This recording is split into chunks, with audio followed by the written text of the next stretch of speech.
The Old Testament book of Habakkuk records the visions of Habakkuk the Prophet.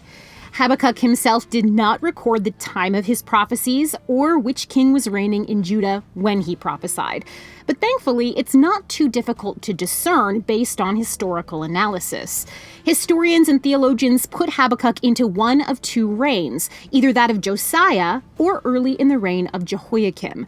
This is based on Habakkuk's prophecy of an imminent Babylonian invasion that began in 605 BC and continued for years, ending in the eventual destruction of the temple in 586 BC.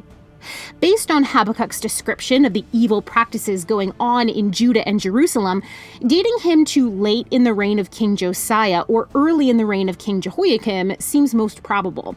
This would make Habakkuk a contemporary of the prophets Zephaniah and Jeremiah, and perhaps Ezekiel and Daniel. The book of Habakkuk is unique in structure and content.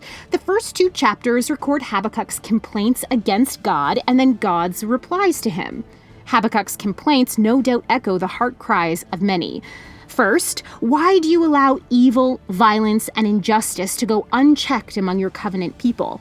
And in response to God's answer that he was bringing the Babylonians to execute judgment, Habakkuk then asks how God could use people guilty of greater evil to bring judgment on a people who were less evil. The third chapter of Habakkuk records a psalm or hymn of praise written by Habakkuk, likely for use in the temple. Along with the 3 chapters of Habakkuk, there are also extra-biblical traditions about him. In the apocryphal chapters of Daniel, called Bel and the Dragon, Daniel is thrown into the lion's den for a second and longer time. But this time, an angel goes to Judah and finds Habakkuk cooking a meal for his servants. The angel transports him and the meal to Daniel in the den. Habakkuk presents the meal and is transported back home. These extra chapters of Daniel are not included in the Hebrew Bible or in Protestant Christian Bibles, but are included by Roman Catholic and Orthodox Bible translations. A portion of the book of Habakkuk was also found among the Dead Sea Scrolls. Dating to the mid-1st century BC, it's a commentary on Habakkuk that includes Habakkuk chapters 1 and 2 with a line-by-line commentary. Habakkuk chapter 3 is not included, likely because it was seen as its own work as a psalm, apart from the visionary work of chapters 1 and 2. This Habakkuk scroll has revealed the way that the Essene community understood and used the scripture.